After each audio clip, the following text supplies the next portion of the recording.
El precio de Bitcoin acaba de alcanzar una zona decisiva para ver si finalmente decide iniciar un gran movimiento alcista.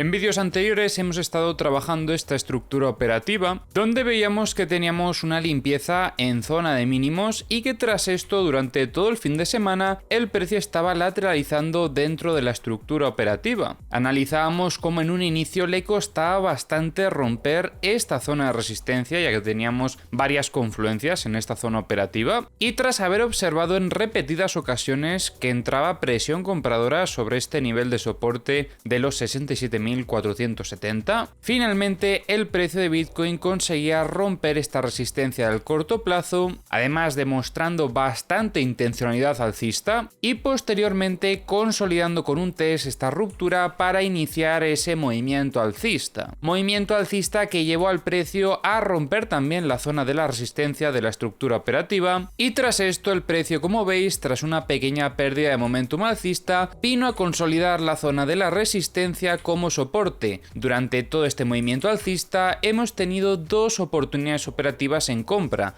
La primera en la consolidación de la ruptura y consolidación también de cambio de contexto en el corto plazo, y la segunda oportunidad, que era la que comentábamos en el vídeo de ayer, que era tras venir a consolidar la ruptura de la resistencia para, en este caso, consolidar esta zona operativa como un soporte. Y como veis, en estas últimas horas, tras consolidar esta zona como un soporte, el precio de Bitcoin ataca la zona de resistencia más importante tanto en el corto plazo como para los setups de medio-largo plazo. Porque ahora mismo debemos de ver, para poder seguir favoreciendo setups alcistas, que el precio de Bitcoin consiga romper esta zona operativa, porque esta es la resistencia que más le está costando a Bitcoin tanto en el corto plazo como en el medio-largo plazo.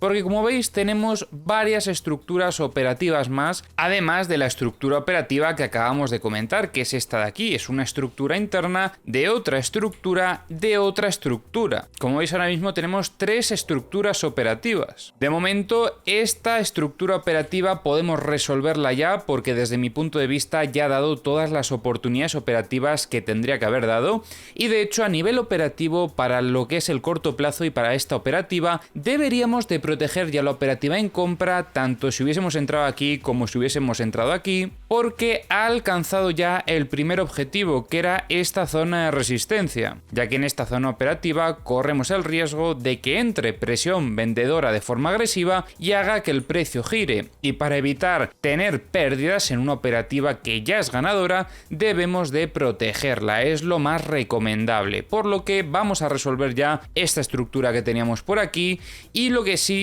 no lo olvidemos para los próximos vídeos, más que nada por entender el contexto del que venimos. Y ahora lo que vamos a trabajar es esta otra estructura operativa, que es de una fractalidad mayor que la anterior, donde además veíamos la ruptura de esta dinámica bajista y tras esto iniciaba este movimiento alcista, obviamente teniendo en cuenta la acumulación que hemos tenido en esta zona operativa. De momento en esta operativa podríamos ver bastante presión compradora sobre esta zona, suficiente como para generar en este caso una acumulación interna, pero esta estructura operativa, si finalmente da oportunidades en compra, va a ser tras la ruptura de la resistencia y posterior consolidación, porque esto es lo único que podremos hacer en un setup de fallo estructural como es el que se puede estar desarrollando actualmente, pero para eso primero será clave que rompa esta zona de resistencia.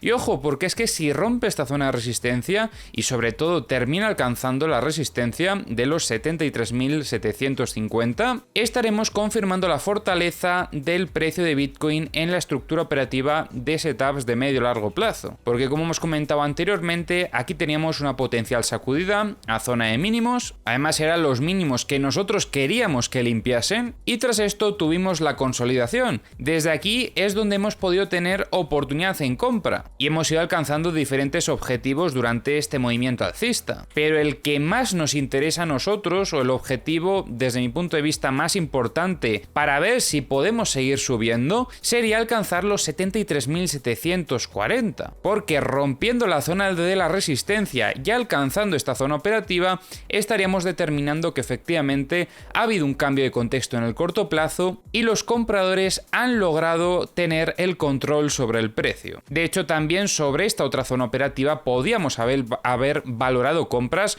en la estructura de mayor fractalidad y, como veis, además concuerda con la operativa de la fractalidad menor que teníamos aquí, de esta estructura que estuvimos trabajando en el pasado. Todo tiene relación, pero en diferentes temporalidades. Por eso es tan importante también estar pendientes de lo que sucede a más corto plazo, porque afecta a lo que va a suceder a más largo plazo. Al final, esta estructura operativa de corto plazo nos ayuda a poder anticiparnos en las demás estructuras. Y ahora, como siempre, vamos a revisar las herramientas. Ya sabéis que tenéis en la descripción del vídeo los enlaces a todas las herramientas que utilizo. Vemos cómo en este movimiento alcista los bots de alta frecuencia han estado acompañando durante la mitad del movimiento y sobre todo durante este último tramo alcista también. Tramo alcista en el que se han llevado mucha liquidez que había en esta zona de shorts que hemos comentado en vídeos anteriores y todavía podríamos decir que queda liquidez hasta los 71.685. Si seguimos subiendo, seguimos encontrando zonas con más liquidez, como por ejemplo estos 72.330, pero desde luego donde más liquidez vemos es a partir de los 72.900. En la zona de longs vemos aquí un poquito de liquidez en los 68.160, pero donde más liquidez vemos es a partir de los 66.720. En cuanto a la liquidez de 100x, vemos que ha quedado aquí un poquito en la zona de los 68.550. No creo que sea tan relevante esta liquidez porque si filtramos un poquito y buscamos algunos niveles que estén más cargados, como veis enseguida se quedan eclipsados estos niveles que están un poquito cargados.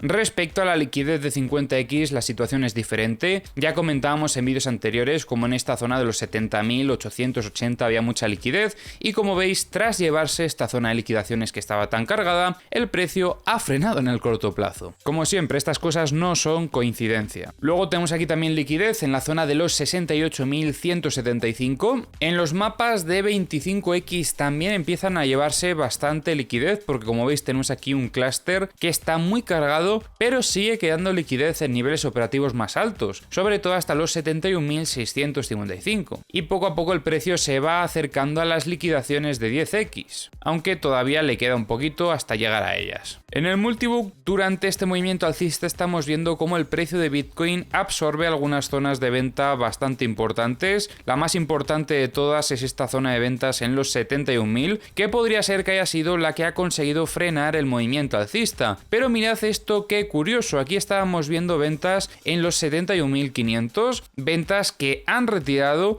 y luego el precio de Bitcoin ha continuado subiendo. Entra un poquito de volumen de ventas en esta misma zona, pero nada comparable a lo que había anteriormente, y seguimos viendo también bastantes ventas en los 72.000. Compras ha entrado un poquito de volumen en los 69.000. En el multibook vemos cómo el precio de Bitcoin absorbe ventas en los 71.000, retiraron también aquí ventas de los 71.500, igual que lo que hemos comentado hace un momento, y han aumentado bastante las ventas en los 72.000. En The Kingfisher vemos aquí un clúster de liquidaciones bastante importante en la zona de longs, desde los 68.810 hasta los 68.335. En los CVDs veíamos compras desde prácticamente todos los exchanges. Os diría incluso que Kraken parece que se ha anticipado a este movimiento alcista un poco, pero todos han acompañado durante este movimiento alcista. En los mapas de corto plazo estamos viendo bastante liquidez hasta la zona de los 68.610, liquidez en este caso por parte de los long, y un poquito de liquidez en la zona de shorts hasta los 71.280. En los mapas de high leverage vemos bastante liquidez en los 70.110 y en los 69.195. El Banco Central de Turquía ha sido el mayor comprador de oro durante el mes de abril. Han aumentado sus reservas en 8 toneladas. Binance quiere restringir las stablecoins que no sean autorizadas para los usuarios de la Unión Europea, sobre todo para intentar cumplir la regulación que va a haber en Europa, MiCA. El CEO de Banenk ha dicho que Bitcoin probablemente va a conseguir la mitad del market cap del mercado del oro, y Tailandia ha aprobado su primer ETF de spot de Bitcoin.